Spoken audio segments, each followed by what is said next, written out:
como les decía, estamos muy agradecidos con todos ustedes por su presencia en este evento. Estamos en el segundo encuentro del ciclo de videoconferencias previas a la 8ª Conferencia Internacional de Etnomatemática, que se realizará el próximo año, en el mes de agosto del 2026, en la ciudad del Cusco.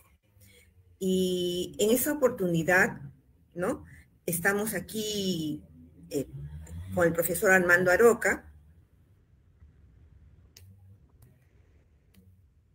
quien nos va a presentar su conferencia sobre etnomatemáticas ilustradas, una forma agradable de llegar al corazón de los estudiantes. El profesor Armando Aroca es profesor de la Universidad del Atlántico, es doctor en educación con énfasis en educación matemática, profesor titular de la Universidad del Atlántico y profesor de la licenciatura en matemáticas, Facultad de Ciencias de la Educación, líder el Grupo de Investigación Horizontes en Educación Matemática y coordinador del Semillero de Investigación Diversidad Matemática. Tiene como redes sociales YouTube, Matemáticas del Pueblo, People's Math, y se les invita a que se suscriban a este canal de YouTube, de igual manera que puedan ustedes ver sus redes sociales en Facebook, Audiovisuales Etnomatemáticas, y bueno, aquí están los links de Facebook y del blog. Entonces, en estos momentos el profesor nos va a dar a conocer una experiencia que él ha, digamos, diseñado con los estudiantes de la Universidad del Atlántico, de pregrado, muy interesante, ¿no? Sobre un tipo de historietas en donde se enfoca desde el punto de vista de la matemática para que los niños tengan un poquito de mayor motivación para poder comprometerse con el aprendizaje de las matemáticas. Entonces doy paso al profesor Armando Aroca para que por favor nos presente su ponencia. Muchas gracias. Muchas gracias, María. Por favor, deja de compartir. Sí, en ese momento. ¿Dónde hago ahora para compartir? Ahí es el que está activado de la flechita. Detener la presentación, ¿no? Ya está. Ahora sí. Eso. Muy bien. Gracias. Bueno, vamos entonces yo aquí a compartir mi pantalla.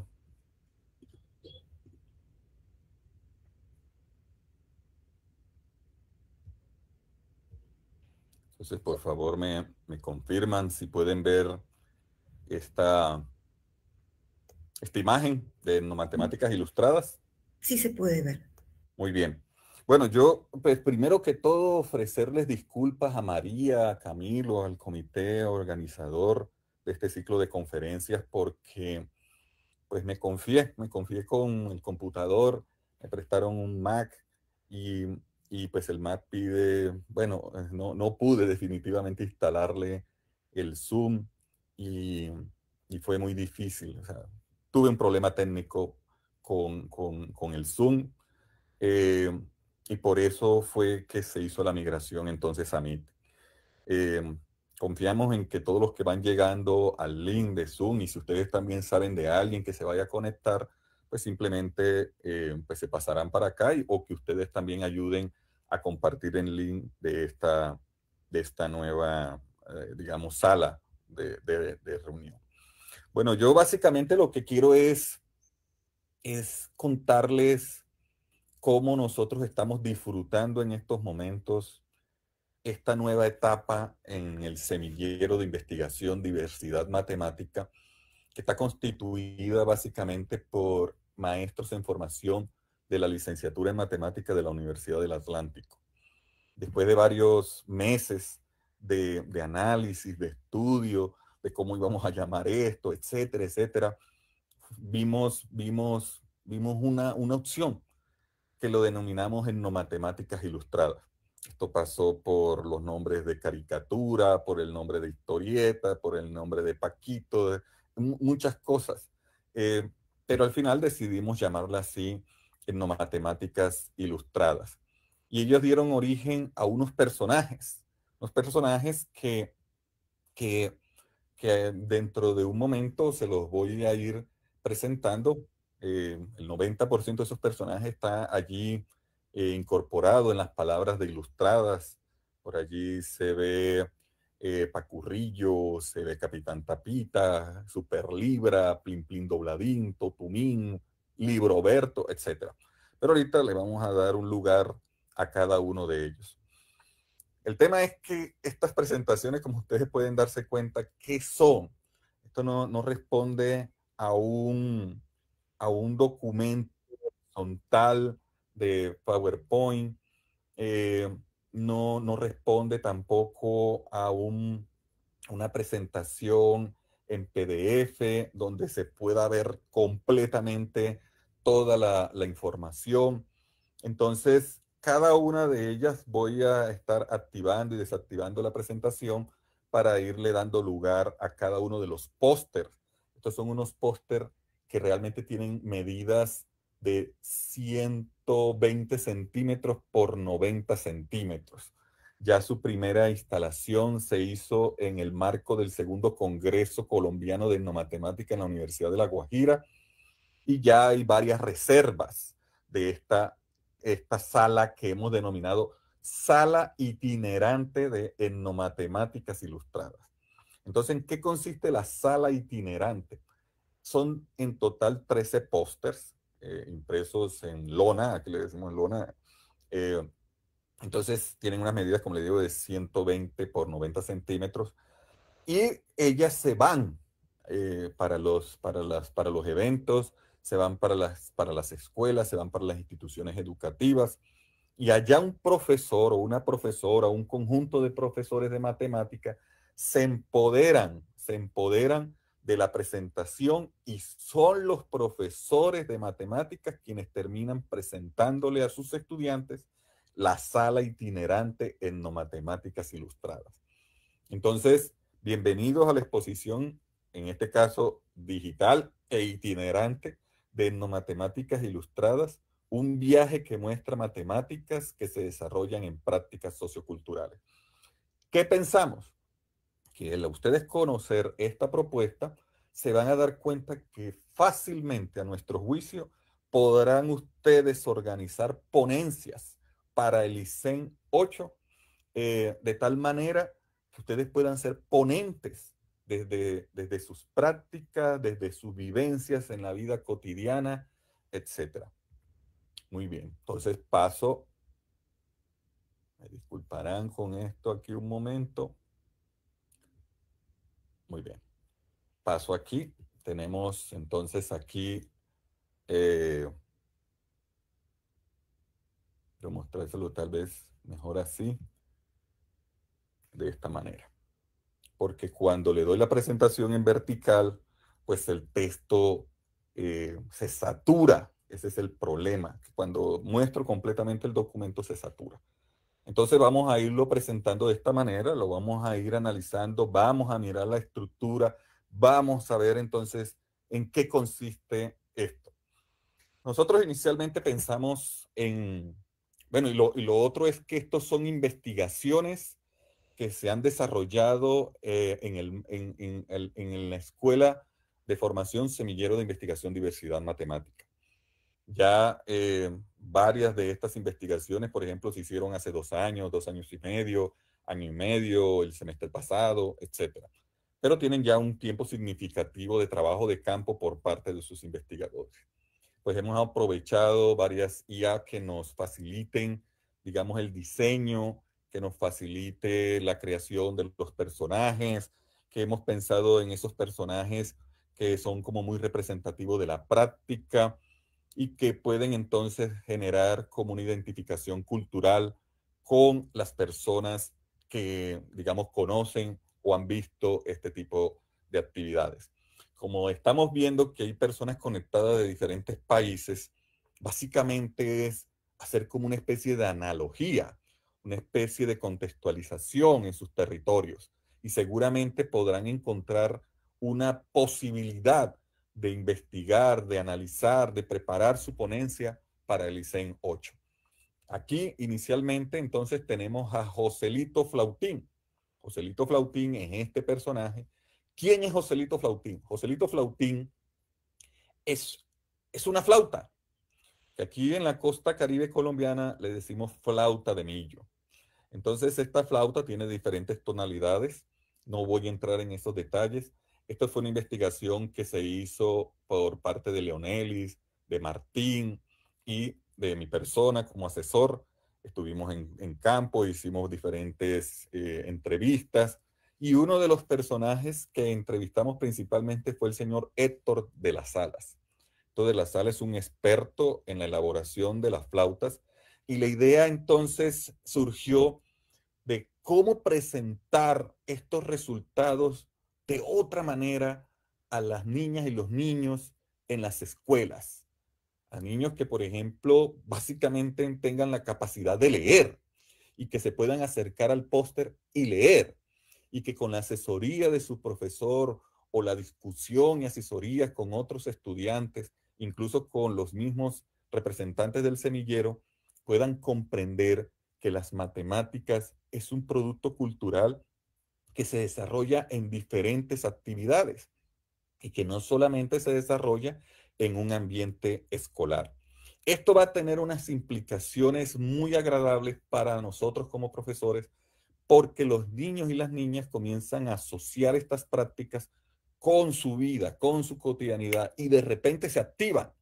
Esto nos ha pasado muchísimo en nuestros planes de clase, cuando hacemos planes de clase desde un enfoque no matemático, vemos cómo las niñas y los niños se activan, que ese es otro ambiente que tenemos en el enfoque didáctico del programa en no matemáticas, el diseño de planes de clases en el enfoque no matemático en el marco del diálogo y el respeto.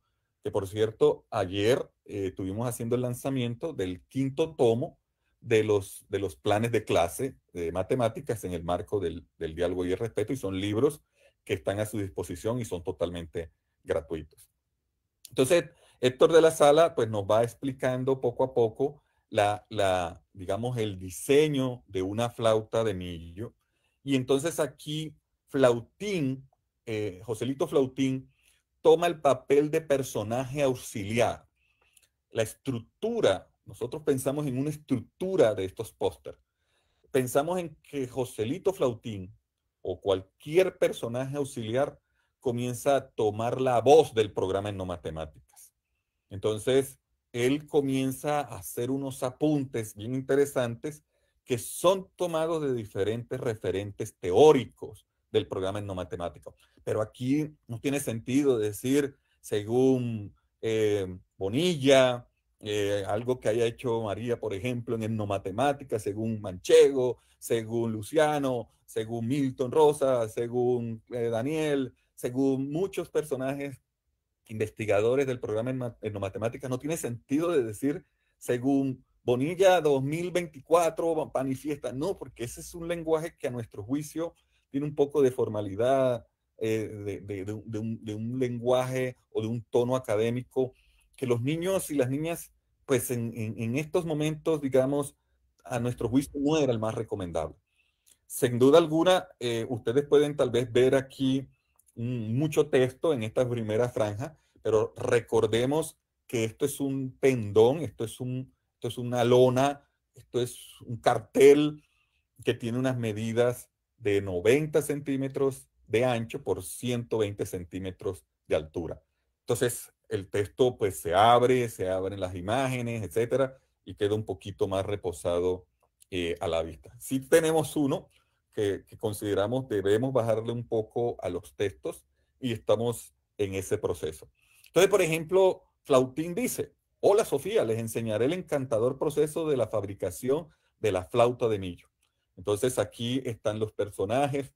Martín decidió colocarse aquí una máscara de Marimonda, aquí está Sofía, y empezamos este recorrido. Inicialmente, Flautín comienza a decirle, por ejemplo, a Sofía que nuestra aventura comienza en Caracolí, un hermoso corregimiento de Malambo, Atlántico. Y luego Flautín comienza a mostrarle a cada uno de las niñas y de los niños que se acercan a este pendón cómo es el proceso de la elaboración de la flauta de millo.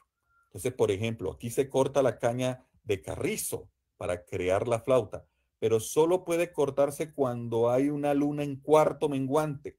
De lo contrario, la flauta se arruinaría. Para fabricar la flauta en tono do mayor, su medida será de 1/4 y 4 dedos, luego marcas el carrizo y cortas. Estas imágenes que ustedes ven aquí para el programa etnomatemática son muy importantes. Antes nosotros decíamos, estos son sistemas de medidas o medidas no convencionales, pero nos tocó escribir todo un artículo para demostrar de que en ese no que utilizamos hay una jerarquía de poder, hay una relación de poder, una discriminación hacia unos sistemas de medidas. ¿Por qué decir no convencionales? Si podemos decir simplemente que hay un sistema de medidas en estas prácticas, así como hay un sistema de medidas en la práctica escolar.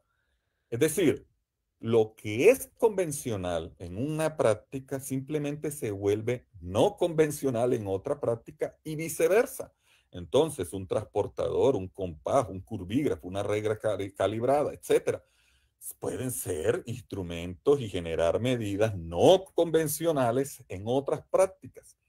Entonces, el no se le está abrogando es a un sistema institucional, tradicional, como es el escolar. No lo estoy diciendo de manera peyorativa ni tampoco con algo de negación, simplemente que desde allí, desde esta matemática escolar, es que proviene esa jerarquía, esa relación de poder. Entonces, lo que decimos es que estamos frente a unos sistemas de medidas que son muy pertinentes y por lo tanto tienen un contexto y merecen nuestro respeto. Entonces, ¿qué significa la cuarta? Pregunta Martín. ¿Por qué no mide con la regla? Y le responde Héctor, el artesano. La cuarta hace referencia de la medida de mi pulgar a mi meñique. No medimos con reglas porque todas las medidas las tenemos en la memoria y hacemos uso de nuestras manos para expresarlas. Entonces, estas medidas antropométricas para nosotros como investigadores en el programa etnomatemática son muy valiosas, tienen mucha importancia. Alguna vez un profesor nos criticaba, pero es que las matemáticas tienen que buscar la precisión, por eso es que se están estableciendo los sistemas de medidas internacionales. Sí, tiene razón en ese contexto, pero resulta que el ser humano no es solamente de un contexto académico, un contexto escolar. El ser humano hace parte de diversos contextos, piensa en esos diferentes contextos, actúa en diferentes contextos. Nosotros hemos encontrado estudiantes universitarios que cuando están en la universidad, pues miden de una manera, calculan de una manera, piensan de una manera. Basta con que salgan de la universidad y comiencen a trabajar en una práctica de esta, y la práctica parece como si los dominara, los controlara, porque la práctica también genera vida, también genera lenguaje de la práctica misma. Y entonces los estudiantes universitarios terminan expresándose con ese lenguaje de esa matemática que está contextualizado y que es de esa práctica. Entonces se mueven fácilmente en los diferentes contextos. Y por lo tanto, aquel matemático radical, perdón, aquel matemático que diga que estas imprecisiones no vale la pena llevarlas a los salones de clase de matemáticas, yo diría que es pertinente en el sentido de que el ser humano es contextual, el ser humano se mueve en contexto, el ser humano piensa también con esos contextos y es prudente desde nuestras raíces históricas y culturales tener en cuenta también estas otras formas de expresión. Entonces sigue Sofía, sigue Martín, sigue Joselito Flautín, analizando lo que Héctor de las Salas, el artesano experto en elaboración de las flautas de millo, le sigue manifestando. Entonces, por ejemplo, para crear los orificios tonales, el artesano usa sus dedos. Cada orificio está a un dedo de distancia del siguiente. Marca con el cúter y luego perfora con la varilla con la que limpió la caña. Después les da forma circular. Entonces, fíjense que si bien quedan varias cosas por fuera, nosotros también tenemos otros recursos que nos permiten comprender la elaboración de la flauta de millo y de su importancia en el folclore del Caribe colombiano. Tenemos un canal de YouTube que es el de Matemáticas del Pueblo, que los invitamos a que se suscriban, que conozcan los más de 800 videos que ya están hoy día allí y que seguramente pueden ayudar como recursos pedagógicos a diferentes clases. Entonces, desde allí, desde esos videos, tenemos muchos videos que comienzan a apoyar lo que está expuesto aquí también en este póster, pero también tenemos, por ejemplo, artículos, tenemos ponencias registradas en eventos y cosas por el estilo que nos permiten a nosotros dar una comprensión sobre esto. Pasemos entonces a la siguiente. Tenemos, por ejemplo, aquí a Plin Plin Dobladín. Plin Plin Dobladín, ¿quién es? Plin Plin Dobladín es un personaje que representa una práctica que podemos ver muy comúnmente en nuestros barrios, en muchas partes. Yo diría que en muchas partes de nuestros países latinoamericanos.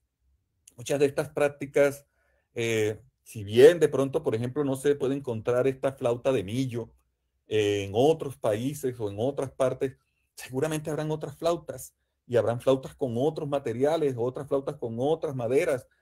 Habrán otros instrumentos también muy importantes en otros países, como por ejemplo el cultrún. Ese cultrún a mí me apasionó muchísimo en Chile. Y pueden así sucesivamente ver muchas cosas más. Y solamente usted allá, en su país, en su contexto, vaya imaginándose que puede hacer investigaciones de este tipo, hacer su trabajo de campo, conocerla, problematizar esto en salones de clase y poder ser un ponente en el ISEN 8. ¿Cómo lo llamaron? Entonces aquí está Daniel y Jan y lo llamaron la geometría al doblar. Aquí está don Benjamín, que fue el señor que con mucha amabilidad abrió sus puertas para que Jan y Daniela pudieran ingresar a su taller y conocer entonces de primera mano cómo es que este señor trabaja el hierro para hacer portones, rejas, ventanas, protectores de ventanas, etcétera, etcétera, etcétera. O hacer muchas otras cosas que le encomiendan al señor Benjamín. Entonces, Daniela y Jan crean a Plin Plin Dobladín. Plin Plin Dobladín aquí está. Como le digo, Plin Plin Dobladín será esa voz que nos va a ayudar a comprender un poco más estas prácticas, a complementar los diálogos, etc.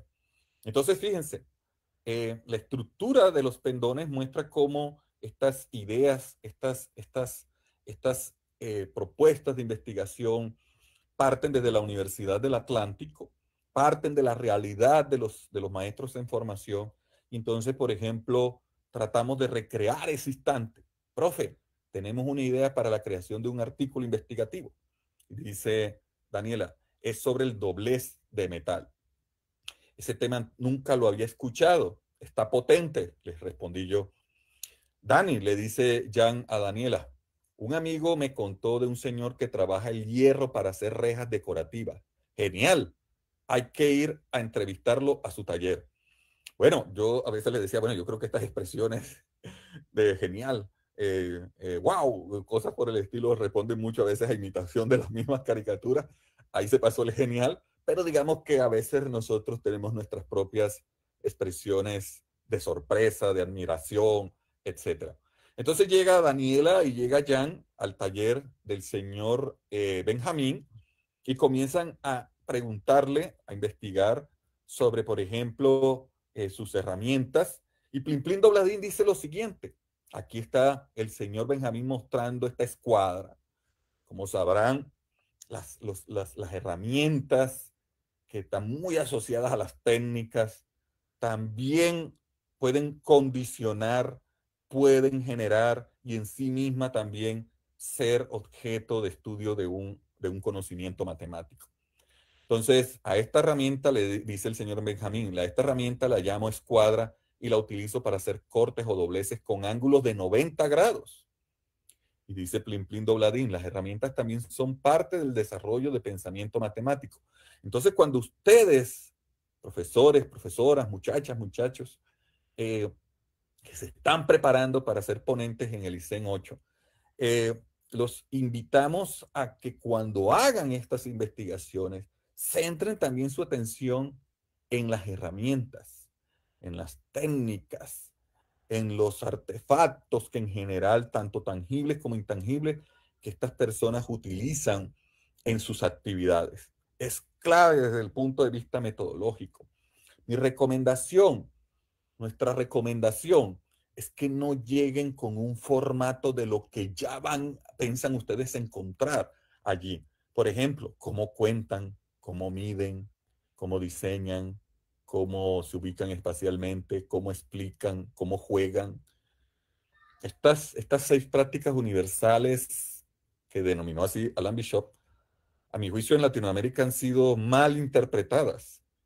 Alan Bishop en ningún momento en ese capítulo 2, por mucho que rastreamos, no vimos que Alan Bishop propone un enfoque metodológico con estas prácticas universales. Es decir, no le está diciendo al investigador en matemática, mire, llegue a esa comunidad, a esa práctica, a ese conjunto de personas que están desarrollando esa práctica y comience a mirar cómo es que ellos cuentan, cómo es que ellos miden, cómo es que ellos diseñan. No, él simplemente manifestó de que por digamos, esa experiencia que tuvo él como investigador, por esa búsqueda bibliográfica que él hizo, él pudo encontrar como una especie de, de, de, de formas de pensamiento que se desarrollaban en esas prácticas, en esas comunidades, y que encontró esas 6.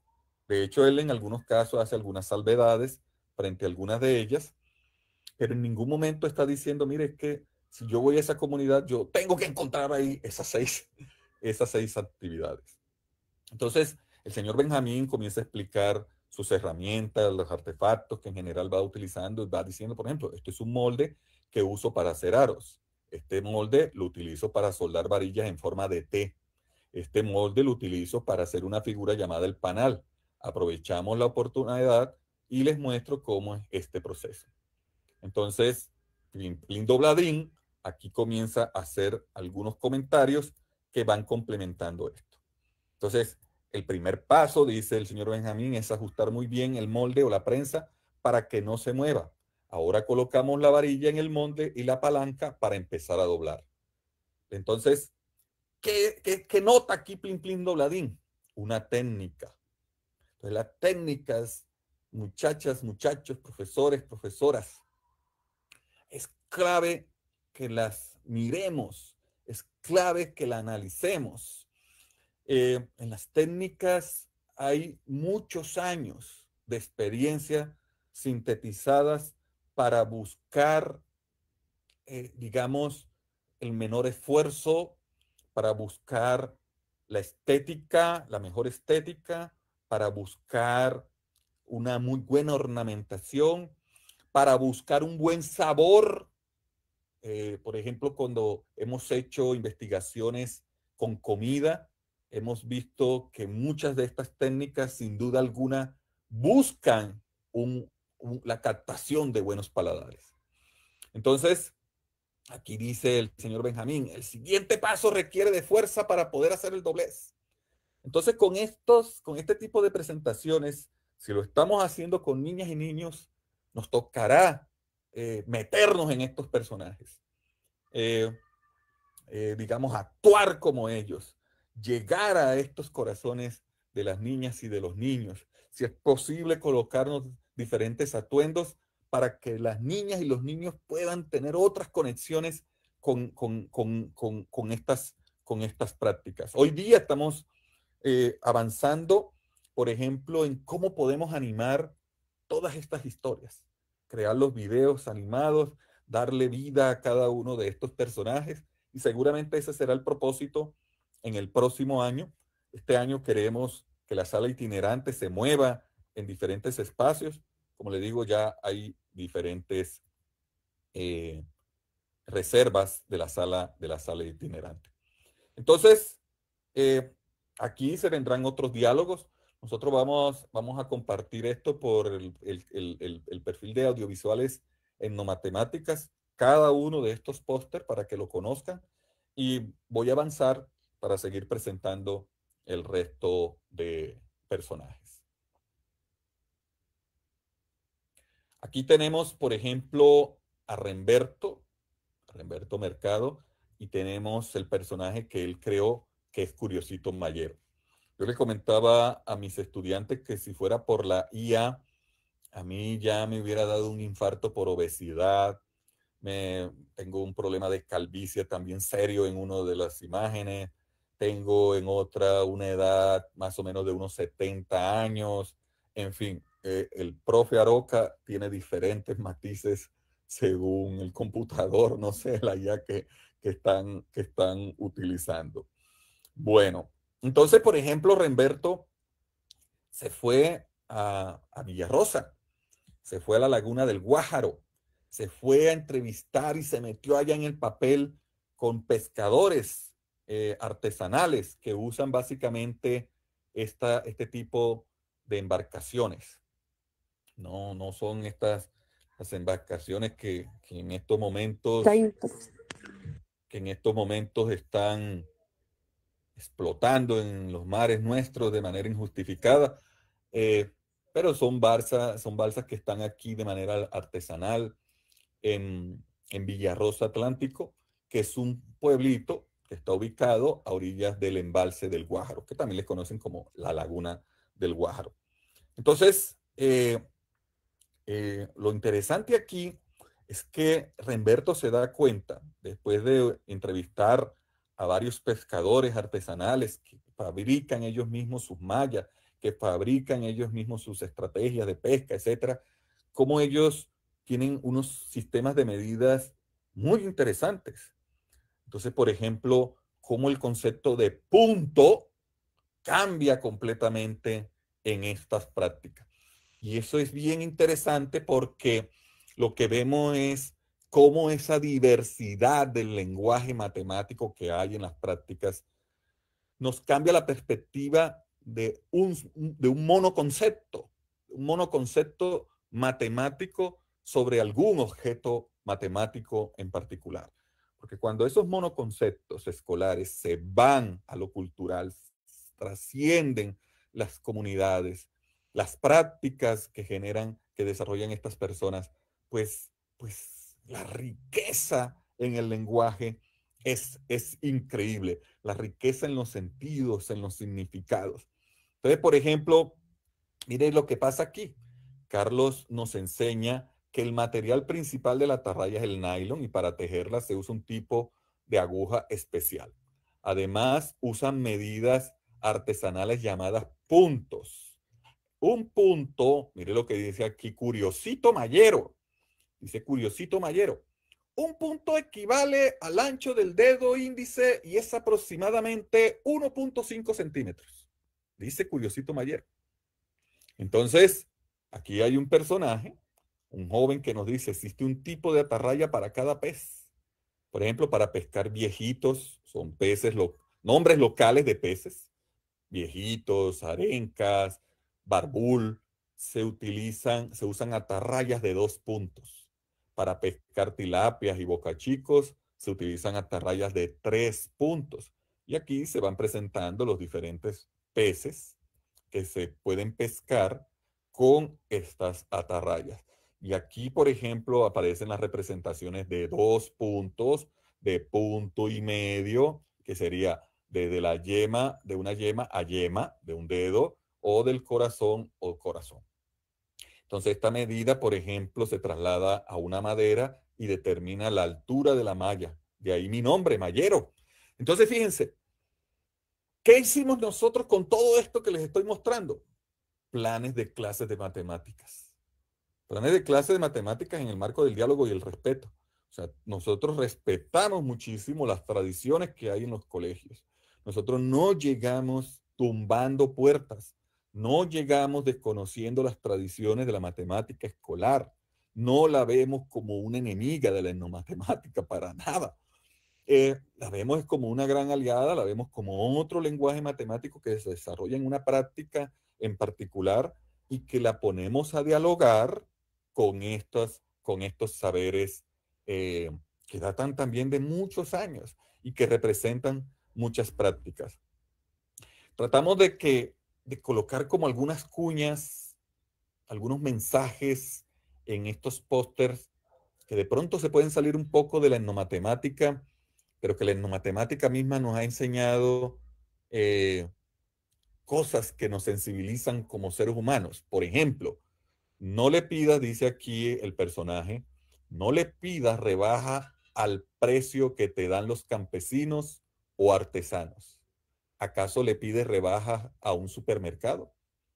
Entonces, creemos que nosotros también tenemos que devolver a la comunidad, devolver a las personas que nos dan las entrevistas.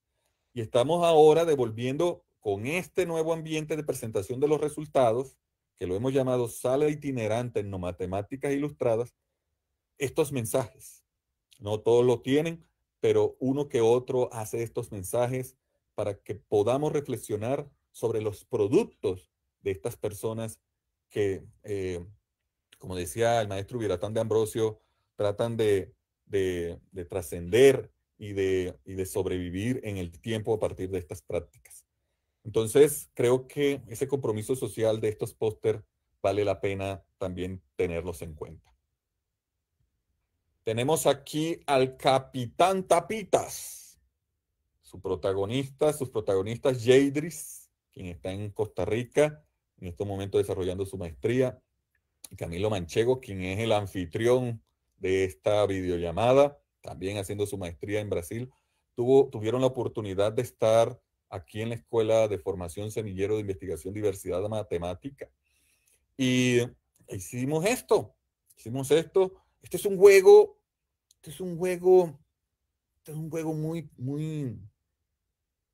muy, no sabría qué palabra utilizar, pero este es un juego muy llamativo. Este es un juego, a mi juicio, que tiene una mística. ¿Por qué? Porque este es un juego que se encuentra en partes muy específicas de la región Caribe. No podremos decir que es un juego popular por los materiales que se utiliza. Pues jugar trompo sí. O sea, por jugar trompos, hemos visto una cantidad de trompos, una diversidad de trompos en el planeta, con varios nombres incluso, pero por ejemplo, con estos materiales los vimos fue en lugares muy específicos. Entonces el trompo de tapita es muy curioso la forma en que se elaboran por parte de las niñas y los niños, porque estos niños, por ejemplo, cuando una vez hicimos una comparación en los materiales que podemos pedir en los salones de clases de matemáticas, nos dimos cuenta que hay una variedad, hay una distancia grande.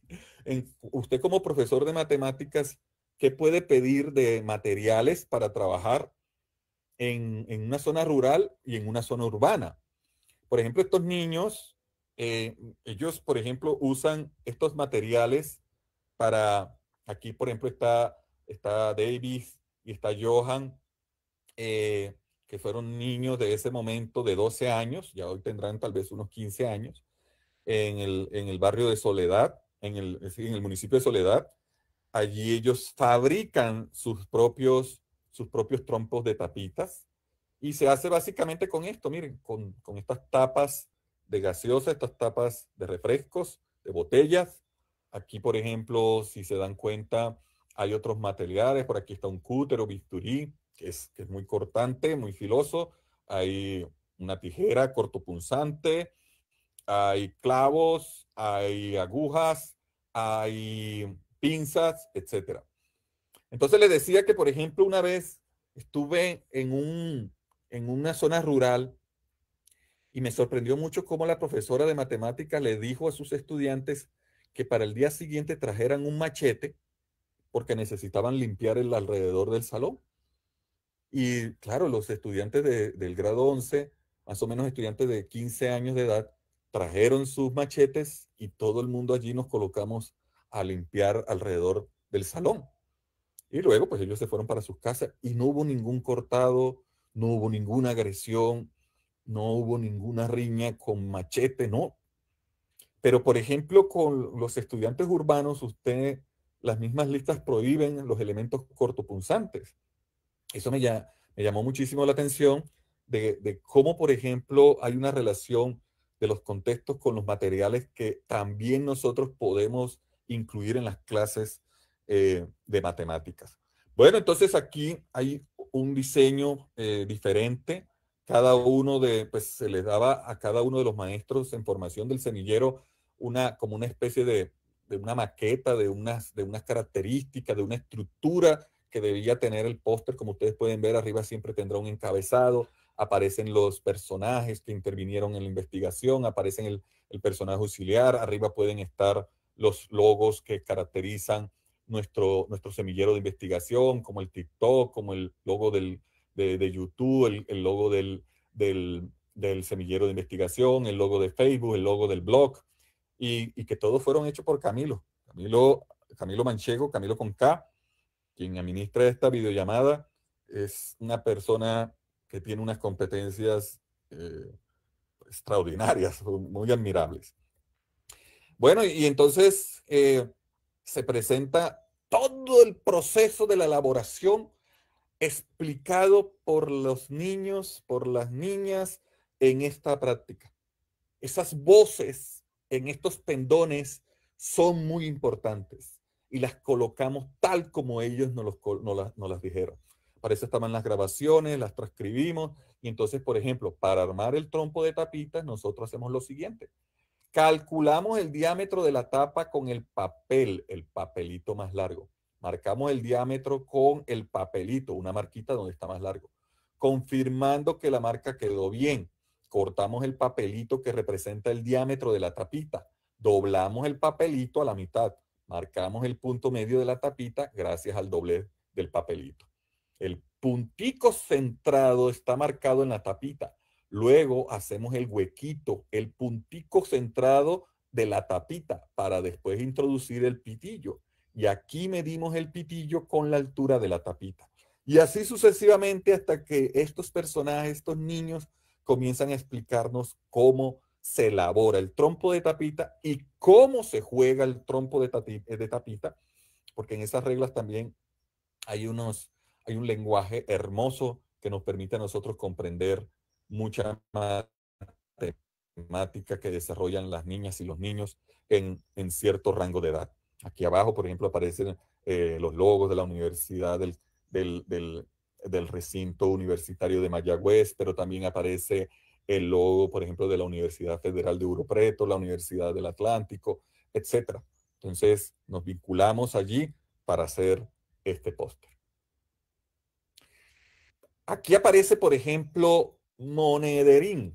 ¿Quién es monederín? Monederín es un monedero hecho de cuero, hecho por artesanos que trabajan el cuero de vaca. Y es un bolsillo con corredera prácticamente portátil. Y de eso nosotros nos enfocamos para analizar cosas así muy sencillas, que a veces vamos pasando y las vemos desapercibidas y decimos, pero ¿qué puede haber allí? No, entra en diálogo con los artesanos, conozca sus historias, conozca sus problemas, conozca esas voces y se va a dar cuenta de todo lo que hay allí. Entonces, por ejemplo, aquí el protagonista ahora es Lenín, está Kevin Pérez, está Sebastián Villegas y está el personaje auxiliar que es Monederín. Y esta historia la llamaron La Cuenta del Monedero. Voy a ver cómo voy de tiempo. Y apenas voy por la mitad. Entonces, vamos a avanzar un poquito más. Y aparece entonces esta historia basada en la elaboración del monedero. Entonces, por ejemplo, esta frase que aparece aquí de Kevin. Muchas de estas frases responden digamos, a conceptos, responden a acuerdos metodológicos, responden a constructos teóricos del programa Etnomatemáticas, pero insisto que tenemos que saberlos presentar aquí.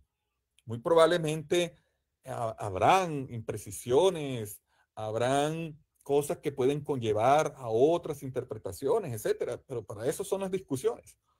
Pero, por ejemplo, cuando dice Kevin aquí, quiero aprender a hacer monederos. Esa es una actitud del investigador en etnomatemáticas.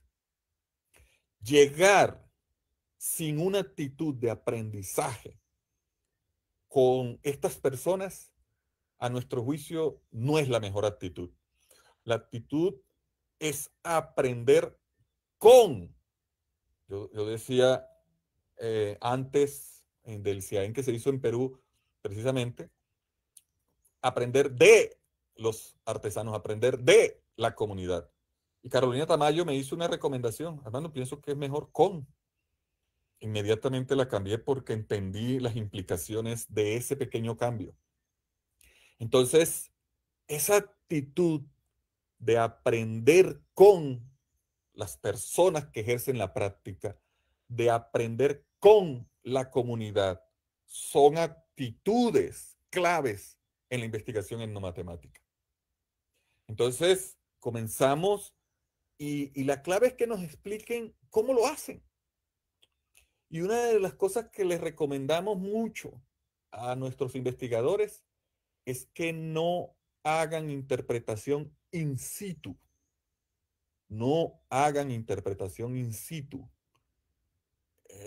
Estas interpretaciones que nosotros hacemos, que hoy día las llamamos conexiones etnomatemáticas, es para otro ambiente, para otro momento, para mirar cómo pueden entrar a dialogar estos resultados, estas representaciones que ustedes están viendo aquí, que la denominamos en el enfoque didáctico del programa etnomatemática como la fase etnográfica, o mejor, por una recomendación que nos hizo Camilo Manchego, de la fase con características etnográficas. Tienen características etnográficas. Una etnografía las hemos hecho de vez en cuando, pero muchas de estas son investigaciones con características etnográficas. Entonces, por ejemplo, Monederín comienza a tener aquí unos textos, unos diálogos, unos turnos de habla. Al parecer está cuidando una especie de equilibrio. Estos personajes se cuidan mucho en lo que van a decir, para no tratar de afirmar, para no tratar de sentenciar, para no tratar de interpretar, para no tratar de entrar lo que hemos nosotros denominado un neocolonialismo del saber matemático comunitario o del conocimiento matemático de las personas que nos han colaborado muy humildemente en estas entrevistas. Entonces, miren que Monederín, por ejemplo, dice, da la impresión de que cada puntada guarda una regularidad, un hilo invisible que sostiene la forma. Entonces Monederín se va cuidando mucho de hacer estas interpretaciones. Por ejemplo, el comentario que hace Monederín aquí, tal vez en este gesto rutinario se esconde más de lo que parece.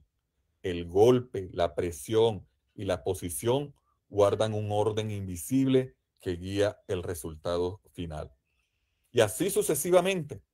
Y por ejemplo, en este caso, esta investigación pudo mostrar algo que es, a mi juicio, fascinante en una fase con características etnográficas y también en una fase educativa. Que las personas entrevistadas de manera espontánea hagan representaciones visuales de lo que ellos nos quieren a nosotros explicar. Eso tiene una potencia como ustedes no se pueden imaginar. Entonces, este tipo de representaciones a veces las inducimos porque, por ejemplo, no comprendemos lo que nos está diciendo y le decimos, usted no puede hacer un dibujo de eso. Entonces, cuando el dibujo es pertinente o unas instrucciones, un esquema de lo que usted está queriéndonos decir, entonces ellos comienzan a hacer cosas en la arena, en las paredes, en el papel, etc. Y también, como pueden ver aquí, Kevin y Sebastián, y es un momento clave para la investigación etnomatemática, asumen el papel de artesano. Entonces ustedes ven aquí cómo Kevin está tomando ese martillo hidráulico, está tomando este punzón, está tomando el cuero, está haciendo las perforaciones, está Sebastián también allí mirando, observando con atención. Entonces, esto es clave. Sentir, vivir la práctica nos permite a nosotros conocer el espíritu de la etnomatemática. Sientan la práctica, profesores, profesoras, muchachas, muchachos, siéntanla. ¿Y cómo la sentimos involucrándonos en ella? Claro que esto tiene unas limitaciones desde el punto de vista metodológico, desde el punto de vista etnográfico, porque dependerá también de la práctica que usted escoja, si usted pone en riesgo su integridad, si pone en riesgo muchas cosas. No es fácil en algunos casos, digamos, sentir la práctica de esta manera, experimentarla, entonces toca de manera indirecta conocerla.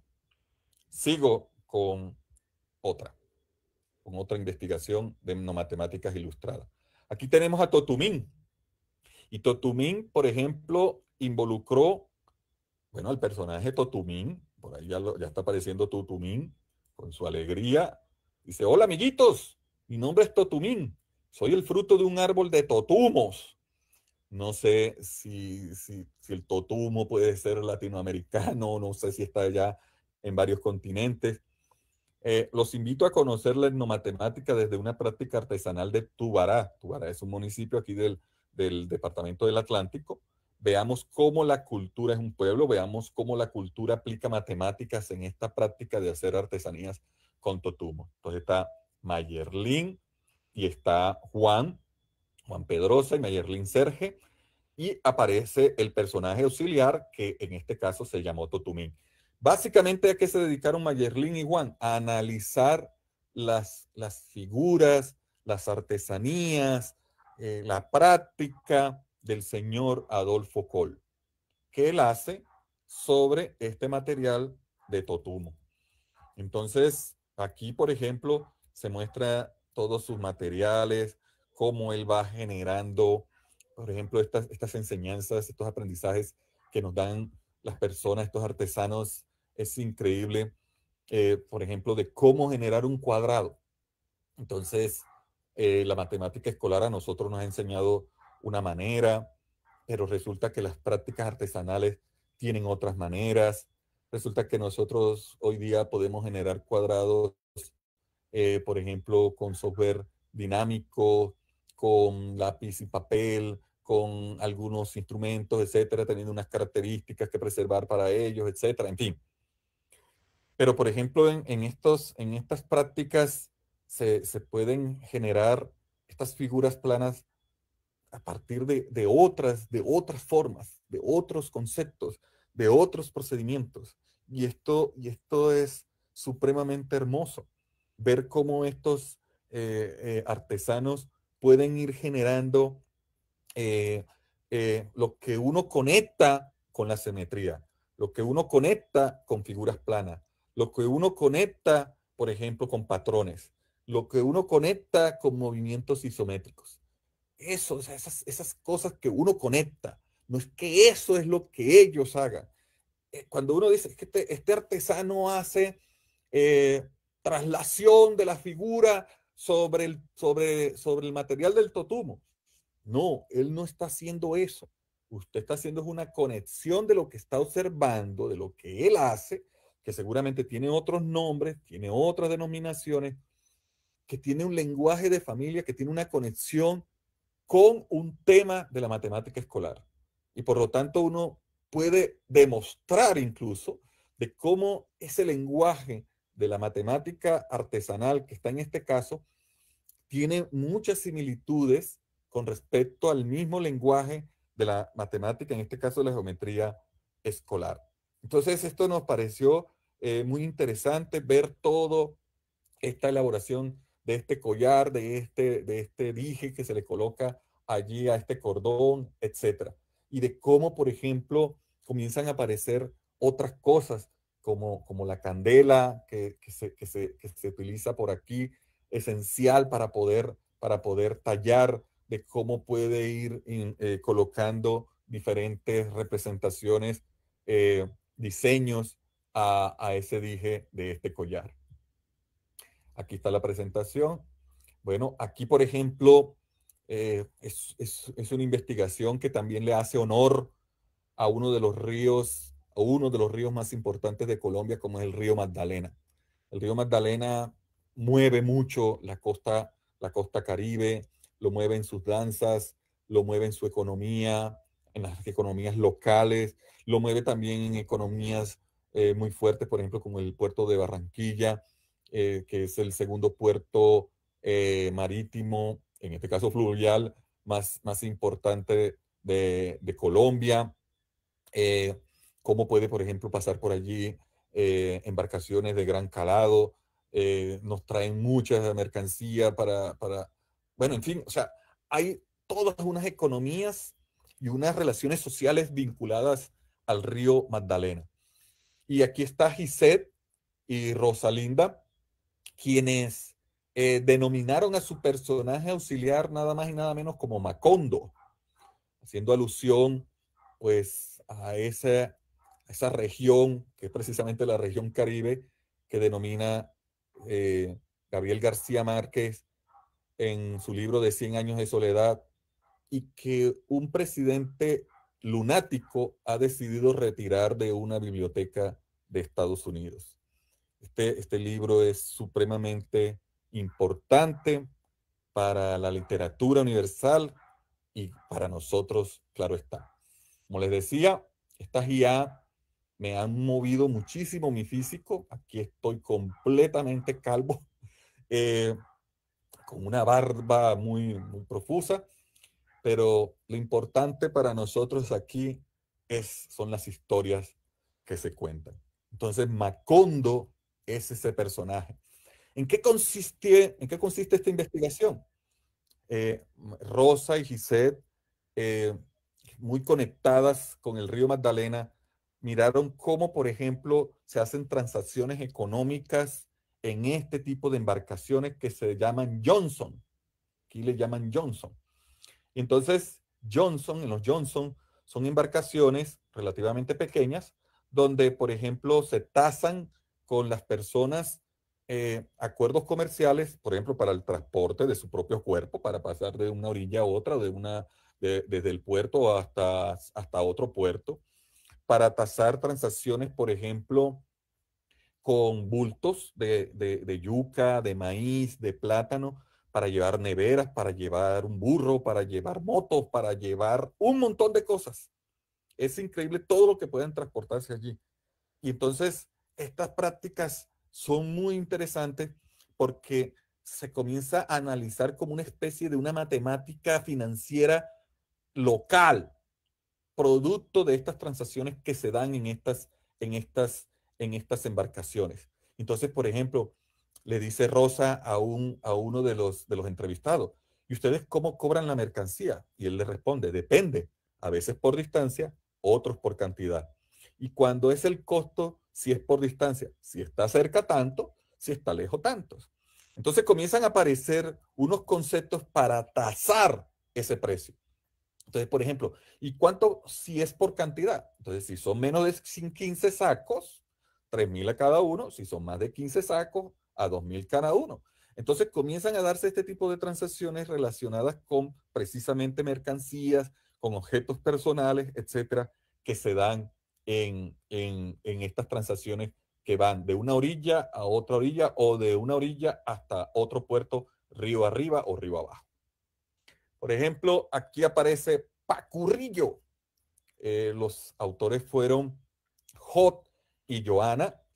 Hot y Joana crearon este personaje que está aquí, Pacurrillo. Ustedes ven que aquí aparece Bienvenidos a Sabana Larga y aparece la bandera de México, Guadalajara. Resulta que hace poco fuimos al CIBEN, cuando se dio allá el CIBEN, y, y por casualidad en una de las estaciones del metro íbamos saliendo y encontramos a un artesano de la palma de coco. Entonces son artesanías hechas con palma de coco, haciendo no un grillo, no un saltamonte, no un paco paco, sino, como le denominan en México, un chapulín. Y este chapulín nos sirvió muchísimo para hacer comparaciones con dos estilos que ya teníamos analizados aquí en Colombia con respecto al chapulín o al grillo, en este caso lo denominamos pacurrillo, que se hace en Guadalajara. Y seguramente en sus países también lo conocerán. Y verán cómo estos artesanos, que son como nómadas, como que se están moviendo en las playas, como que no tienen un taller fijo, como que de repente hoy lo encontré aquí y mañana lo voy a buscar y ahí ya no está, y él nos dice ya mañana no voy a estar ahí, mañana voy a estar caminando por tal parte. Van ofreciendo estos productos, sombreros, estos grillos o estos saltamontes, etcétera, a los turistas sobre todo, pero a lo que a nosotros nos interesa muchísimo es ese saber matemático comunitario que está aquí en estas artesanías y ese conocimiento matemático de los sujetos que opera allí. Aprovecho para ver esta imagen que muestra Hot con una cámara, claro que no son las cámaras que usamos, pero saber utilizar los instrumentos de registro audiovisual es muy importante. Nosotros incluso estamos terminando un libro que creemos va a ayudar muchísimo a muchas personas que por primera vez se adentran a un trabajo de campo y sobre todo con limitaciones de estos recursos, de estos dispositivos. Sabemos que el principal dispositivo del estudiante universitario para la recolección de la información y del profesor es el smartphone, más aún en el estudiante universitario, el celular, el smartphone. Y con el smartphone le hacemos un especial énfasis de cuándo usarlo, por ejemplo, en posición horizontal, vertical, etcétera. Y de igual manera, cuando ya el profesor también quiera tenga a su cargo un curso de estos, que le interesa que sus estudiantes hagan trabajo de campo por fuera del salón de la institución educativa, ¿cómo hacerlo? ¿Qué tener en cuenta desde estos dispositivos? Entonces es un libro que ayuda mucho, a nuestro juicio, a analizar los contextos. Fíjense que, por ejemplo, nosotros tenemos, no sé, no podemos decir que es un problema porque es un tema aquí cultural, y es que los estudiantes, por ejemplo, por lo menos mis estudiantes, cuando van a hacer trabajo de campo lo hacen los fines de semana o días festivos. Y resulta que los fines de semana y los días festivos en la región Caribe colombiana, pues es muy alegre, es una región muy alegre. Y aquí hay una cultura de unos equipos de sonidos muy grandes o parlantes muy potentes, incluso algunos de ellos le llaman los pick-up, están como personalizados, tienen nombres, el gran escorpión, no sé qué cosa, y son altísimos y tienen unos decibeles altísimos. Y entonces uno dirá, sí, ¿y esto qué tiene que ver con la etnomatemática? Pues muchísimo, porque muchos de los videos se nos han perdido en su calidad, porque a lo lejos se escuchan, ni siquiera a lo lejos, pueden estar a 1 cuadra, 2 cuadras, 100 metros, 200 metros y se escucha fuertísimo, a pesar incluso en muchos casos de estar usando el micrófono de solapa. A pesar de eso, claro, si yo quiero ya tener un buen sonido, de pronto los recursos económicos que se tienen para la investigación no son lo más adecuado, pero hemos tenido estas dificultades. De hecho, tenemos evidencia de cómo estudiantes han hecho entrevistas en el baño, en los cuartos de los artesanos para poder recoger bien esta información. Y bueno, y después se van a los talleres y cosas por el estilo para que puedan seguir con la entrevista. Entonces, pues claro, este texto, dirán ustedes, tiene bastante información. Sí, en este texto estamos pensando ya en bajarle un poquito a los diálogos, solo que, como ustedes podrán ver aquí, Joana y Hot viajaron a Guadalajara y la investigación toma otro rumbo muy importante al encontrar todas estas técnicas y todas estas herramientas. Voy a seguir avanzando. Aquí, por ejemplo, está el cacique bejuco. El cacique bejuco tiene que ver es con artesanías hechas con bejuco en un corregimiento que se llama Paluato, del municipio de Galapa. Entonces aquí están los personajes que son Valeria y Harry. Pues bueno, fue una investigación que hicimos el año pasado. En diciembre del año pasado hicimos una inversión de campo muy fuerte, entrevistando a varios artesanos que son expertos en la elaboración de canastos y de cómo Harry y Valeria hoy día seguimos analizando aquí todas estas relaciones, todas estas conexiones que se pueden dar con representaciones de cuerpos geométricos, de figuras planas, de las técnicas que se dan. de estrategias que ellos utilizan para ubicar el centro, para cortar el triple o el Madeflex y generar algunos cuerpos, algunas figuras, etcétera. Cuando yo digo cuerpos, estoy haciendo una conexión porque ellos realmente no lo llaman de esa manera. Entonces, aquí se presenta, pues, digamos que el desarrollo de esta investigación de manera muy rápida. Ya me toca presentarlo y les ofrezco excusas a, a las personas que si están conectadas, digamos, protagonistas de estas investigaciones, solamente para darle paso también a las demás personas para que podamos discutir. Aquí, por ejemplo, sobre la música vallenata.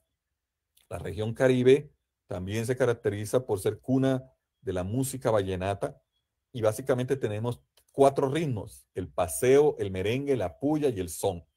Y Sheila me comentaba, profe, hay unas formas de bailar el paseo, el merengue, la puya y el son. Y entonces Sheila Arrieta se crea su personaje y lo llama Pamepuzón. Yo he tenido problemas con Sheila y Sheila se ha molestado porque no he podido a veces decir muy bien Pamepuzón, a veces le digo Mepapopuzón, bueno, en fin, pero el personaje se llama Pamepuzón, tomando la primera sílaba de cada uno de estos ritmos vallenatos. Y Sheila entrevista a su abuelito, y su abuelito, que es un gran bailarín, le va explicando a Sheila cómo son esos compás, cómo son esos ritmos para bailar cada uno de estos 4 ritmos. Y le colabora una prima de Sheila, que es Flor, y comienzan entonces ellos allí a mostrarnos cómo son esos pasos. Y Sheila vino y tomó la estrategia y dijo, bueno, como esto también puede ser clave ver los videos, Sheila viene y colocó aquí unos códigos QR del baile del son, el baile del paseo, el baile de la puya y el baile del merengue. Entonces, si la niña y el niño, profesor, profesora, que llega allí a la sala itinerante, tiene pues sus datos y tiene su celular, puede escanearlo y mostrarlo. De todas maneras, también ella se acompaña con, con, sus, con su computador para mostrar. Bueno, y aquí está Macondo y eh, creo que me estoy obviando una y ojalá que no. Y aquí por último tenemos entonces a Libroberto. ¿Quién es Libroberto? Libroberto es un libro que va a representar las concesiones espaciales de los libreros que venden libros en el centro de Barranquilla. Resulta que ustedes seguramente, y esto lo vemos en muchas partes del mundo, hay personas que en pequeños locales compran y venden libros, compran y venden libros.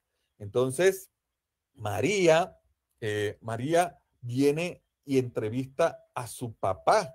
Su papá es un librero y María también se ha desempeñado como librera. Esta es una práctica que, como en varios casos aquí anteriormente, lo han vivido, lo han gozado, lo han disfrutado, lo han experimentado muchos de los maestros en formación que están allí.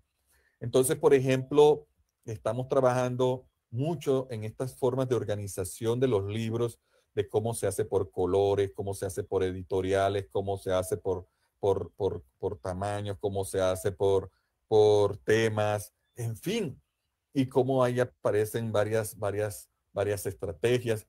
Entonces, por ejemplo, dice él, por ejemplo, pongo todos los de inglés juntos, los de dibujo de otro lado y así. Eso facilita mucho porque cuando alguien me pide un libro, ya sé en qué grupo buscarlo. Y ese concepto de grupo para nosotros es muy importante, poderlo analizar a partir de esa voz de un librero. Entonces, lo que se vio aquí fue también otras novedades en matemáticas que nos permiten a nosotros ver la matemática con esa diversidad cultural increíble. Bueno, muchachas, muchachos, profesores,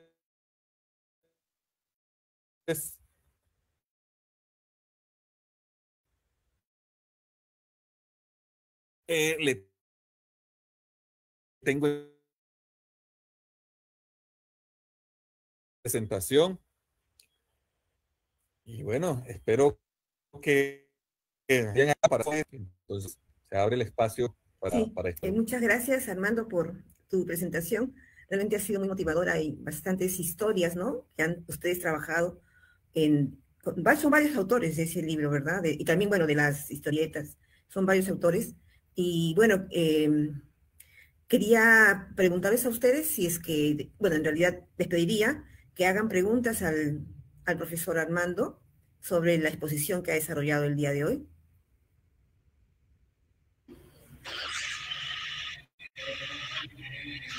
¿Alguien está...? As pessoas de fala portuguesa também poderiam fazer comentários, se quiser. Não tem problema nenhum. También. ¿Preguntas o comentarios? Buenas noches. Sí, María Jesús. Ay, bueno, realmente emocionada. Buenas noches al profesor Juan Sebastián Anzola y también a todos los organizadores. En realidad me parece emocionante agradecerle pues por compartir, y lo que yo quisiera es de que también nos comparta su libro. Eso sería mi pedido. Muchas gracias. Sí. Bueno, María, entremos a hacer un pequeño diálogo aquí, para que veas que a veces hay preguntas que las podemos hacer. Solo bueno, resulta que yo no me llamo Juan Sebastián Anzola. No. Juan Sebastián Anzola es mi sobrino, es el propietario de este computador. Perdón. Y no pude cambiarle el usuario. ¿Por qué perdonar? Mi nombre es Armando Aroca. Claro. Entonces, María, dime, ¿qué te llamó más la atención de esta exposición? Mire, la experiencia que he tenido, ahí está la maestra María del Carmen, de que yo he estado, pues, que me votó y he estado y de nuevo tratando de ingresar. Estaba como loca tratando la puerta para que me abran y no se podía, y me pedía una contraseña, pues, y he estado en eso, pero sí me llamó mucho la atención, pues, lo que nos ha venido contando a lo largo de la exposición, sobre la etnomatemática y las experiencias que usted nos ha compartido, ¿no? Yo creo que cada uno de nosotros pues tenemos una experiencia en nuestros contextos al igual que usted, y que de repente hasta ahora no hemos podido pues documentarlo, no sé. Sería maravilloso que nos comparta de repente en otro momento mucho más amplio, no lo sé, pero sería ese mi pedido, como vuelvo a comentar, pues, de que me pareció interesante desde que ingresé, pero por el tema del internet he salido y no podía entrar, y vuelta me botó, vuelta, y he estado en eso. Y le decía a la maestra, pues, está interesante, quiero ingresar, pero no puedo, ¿no? Me pareció muy interesante la experiencia que nos ha compartido maestro Armando. María, yo sé que te voy a ver como ponente el próximo año en nuestro evento. Tengo esa corazonada.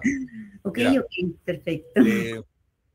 En los pueblos latinoamericanos la etnomatemática tiene mucho por ayudarnos, por comprender, por valorar, por analizar, por aprender. Sobre todo, yo pienso que los dos verbos más importantes aquí es valorar y aprender de estas prácticas. A veces analizar puede tener como también algo de jerarquía de poder. Yo analizo, ¿no? Yo aprendo. Yo comprendo, yo valoro las prácticas. Entonces, pienso yo que Perú, pues, Perú tiene una cantidad de cosas, de prácticas que seguramente van a enriquecer muchísimo las temáticas de la programación del ICEN 8. Cuenta con nosotros, con nuestro apoyo, nuestras asesorías, nuestra comunicación directa, para que puedas montar esas ponencias, puedas montar esas actividades, esa comunicación oral, esos talleres, qué sé yo. Animarte también, por ejemplo, hasta presentar un póster, así como los que presenté aquí. Creo que la clave es, María, la clave es atreverse, ir, salir. A veces hay mucho confort porque los textos escolares de matemática nos dan confort, porque nos dan las cosas allí hechas, pero resulta que esa matemática no tiene mucha conexión con la vida y de las prácticas de nuestros estudiantes. Entonces, qué rico sería ver en esa programación muchas prácticas de Perú y de todos los países latinoamericanos. María, ¿de qué región eres de qué parte del Perú? Bueno, yo soy de Lambayeque, pertenezco a una institución educativa de la zona andina de Lambayeque, exactamente Ferreñafe, que pertenece, yo pertenezco, mi institución pertenece a la institución de la zona andina de Incahuasi, exactamente. Creo que ahí están los Cañaris, ¿verdad? Pues sí, somos Incahuasi Cañaris, así es. Sí. Cañaris han venido de Ecuador, que yo sepa. En época de los incas hubo migración. Yo no sé si de Cañaris vinieron o es que nosotros nos fuimos al Ecuador. No lo sé, en realidad yo creo que habríamos que averiguar bien. Y yo creo que ni siquiera averiguando bien de repente vamos a encontrarlas exactamente, pero considero yo a veces de que del Perú fuimos más bien, expandimos más bien hacia el Ecuador. Sí. En el norte, en Lambayeque, bueno, aparte también están los mochicas, ¿no? Los chimús, los mochicas, y bueno, hay varias culturas. Hay bastante que se puede trabajar ahí, bastante material. Muchas cosas seguramente se podrán trabajar. Sí, sí. Sí. ¿Otra pregunta? Muchas gracias. Comunicarnos y pues llevar adelante pues de repente un proyecto también acá en el norte de Perú. Muy bien. Claro. Es en el norte, sí, en el norte, cerca de Ecuador. ¿Alguna otra pregunta, por favor? En el chat del Meet hicieron una pregunta. Dice, buenas tardes, soy nueva en este tema, soy estudiante de la UPTC de Tunja. Me parece un tema muy interesante y me gustaría preguntar cómo nació su interés por el tema de las etnomatemáticas. Bueno, esa pregunta, ¿cómo se llama la persona que está haciendo la pregunta? La persona se llama María del Pilar López. Bueno, María, muchas gracias por esa pregunta. Mira, te voy a comentar cómo pasó esto. Eso fue hace más o menos eso fue más o menos en el año, hace como 20 años. Fue hace como 20 años. Yo estaba estudiando mi licenciatura en matemáticas en la Universidad Popular del Cesar, en una ciudad que se llama Valledupar. Y es una ciudad que está al lado de un macizo colombiano como es la Sierra Nevada de Santa Marta. En esa Sierra Nevada de Santa Marta coexisten 4 comunidades indígenas, entre ellas la comunidad indígena Arhuaca. Y los indígenas arhuacos tienen mucha movilidad en la ciudad de Valledupar. Estudiantes universitarios, profesionales, tienen, digamos, una sede administrativa en Valledupar. Y yo de repente comencé, pues ya normalmente usamos estas mochilas. Las mochilas, los bolsos que ellos producen, que tienen una gasa por aquí y tienen un cuerpo donde uno pues deposita sus cosas. Y este es un trabajo de las mujeres, y estas mujeres tejen allí unas figuras. Hasta que un estudiante, una vez, yo iba entrando, ya era profesor universitario, yo iba entrando al salón y me dijo, profe, ¿qué significa esa figura? Pues yo no supe qué responderle. No, estas son cosas que hacen las indígenas. Fue todo lo que dije, recuerdo más o menos. Pero eso a mí, María, eso a mí me impactó muchísimo, esa pregunta. ¿Qué comencé a hacer? Comencé a hacer todos los dibujos de estas figuras. Casi que se me volvió como una cosa obsesiva. Y me compré unos colores que llaman colores tierras. Mandé a anillar, cuando anillábamos papel y hacíamos un libro, y comencé a hacer dibujos y dibujos y dibujos de los dibujos que habían aquí, de los diseños que habían en el cuerpo, y recopilé muchísimos dibujos, muchísimos dibujos. Hoy lamento mucho que se haya perdido ese ejemplar, y yo tenía en mi mente que iba a crear un libro que lo iba a llamar Magia y Arte en las mochilas, en la magia y arte o geometría y magia en las mochilas arhuacas. Milton. Entonces yo me presento, María, yo me presento a la Universidad del Valle, ya en Cali, y le muestro esa idea a una profesora, ya queriendo yo estudiar maestría en educación matemática, y la profesora para ese entonces me dice, tienes que ir al MIT. Parece no matemática. Cuando yo le muestro este libro de dibujos, me dice, eso parece como de no matemática. Cuando ella a mí me dice eso, yo salí inmediatamente a internet a buscar la palabra en no matemática. Y ahí encontré a Oviratán de Ambrosio, encontré a Paulo Guedes, y con esos dos autores comencé a investigarlo, a analizarlo. Me comienzo yo a sentir muy identificado con lo que hace Paulo, con lo que hacía Paulo Guedes allá en África. Después, bueno, terminé construyendo una gran amistad con Paulo, etcétera. O sea, ya después de allí, María, son cosas que no te sueltan, son cosas que no te sueltan. García Márquez tiene un pasaje muy hermoso, por ejemplo, cuando tú le pasas la mano a un bebé y el bebé, o le pasas el dedo, perdón, a la manito de un bebé, y dice García Márquez, ese apretón de manos que te da ese bebé es un apretón que es para siempre, que nunca te va a soltar. Entonces, yo sentí eso y siento hoy muy vigente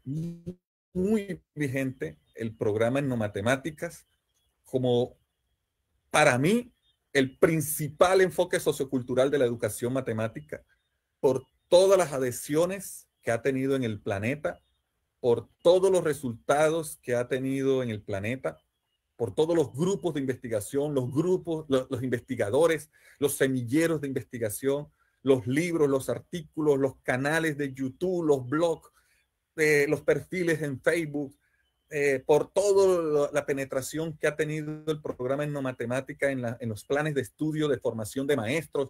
Por todo eso, he visto que la consolidación en los últimos años del programa en no matemática como un robusto enfoque sociocultural de la educación matemática, que no he visto de la misma manera con otros enfoques socioculturales. Entonces, hoy día, por ejemplo, hay muchos investigadores en Latinoamérica conectados aquí, y otros que no pudieron seguramente conectarse, de los cuales hemos aprendido mucho, y hemos tratado de buscar una educación humana más acorde precisamente con las expectativas culturales de los estudiantes y de los profesores. Entonces, María, esa es la anécdota que te tengo de cómo me vinculé a la investigación en no matemática. Más bien les pido que apaguen el micro, creo que están en el otro ambiente del Zoom. Por favor, apaguen su micro, porque hay un eco. O retírense del Zoom, por favor. Más bien, también hay un registro de asistencia para que puedan tener un certificado. Al final son ocho conferencias, ¿no? Y de las 8 conferencias ustedes pueden registrar su asistencia para que se les pueda dar un certificado de acuerdo a la cantidad de horas que han asistido. Entonces, es importante que puedan registrar su asistencia para el efecto de tener el certificado, ¿no? Me hice el link de la asistencia. Sí, está ahí en el chat, está el link de la asistencia.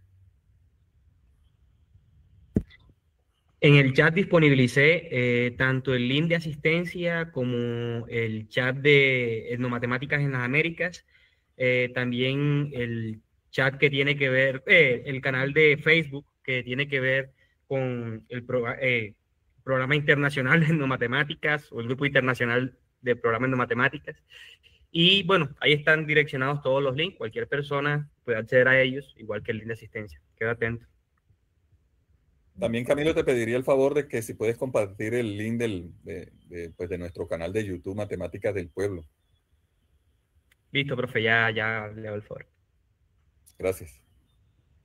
No sé si habrá alguna otra pregunta, por favor, algún comentario.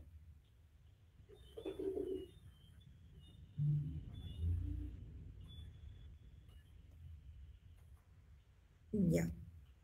Bueno, en todo caso, quería comentarles también de que la próxima semana va a haber otra exposición. Voy a compartir un momentito, por favor.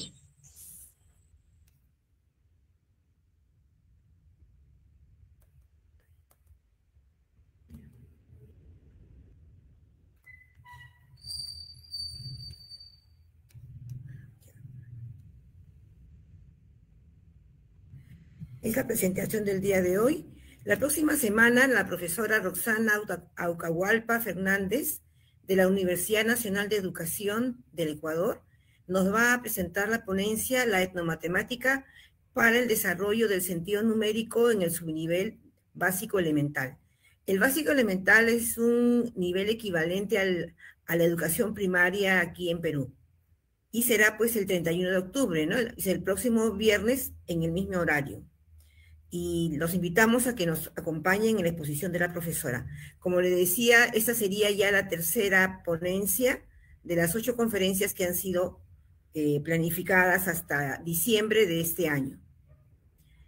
Y también quería comentarles y hacerles recordar de que ya está disponible el primer anuncio de la 8ª Conferencia Internacional de Etnomatemática, que se va a desarrollar del 2 al 7 de agosto del 2026 en la Universidad Nacional San Antonio Abad del Cusco. Este evento está siendo organizado por el International Study Group on Ethnomathematics y por la Universidad Nacional San Antonio Abad, por la Facultad de Ciencias, de Química, Física y Matemáticas. Van a ser más o menos unos 6 días en donde van a participar expositores, investigadores de los 5 continentes. Y también hay una página web que pronto se está, digamos, en elaboración y que vamos a dar a conocer las siguientes presentaciones.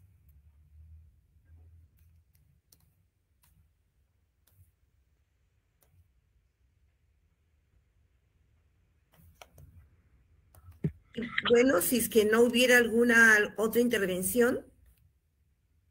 Me gustaría hacer un comentario, y es que, bueno, en el canal tanto en el canal de Facebook como en el chat o el grupo de WhatsApp, se estarán compartiendo también todos estos links, tanto de las presentaciones que ocurrieron en línea y están en vivo, retransmitiéndose por Facebook, como por ejemplo el libro que fue lanzado hoy por el profesor Milton Rosa y compañía, entre otras informaciones. Ahí estos dos... Y el libro que también lanzamos nosotros ayer.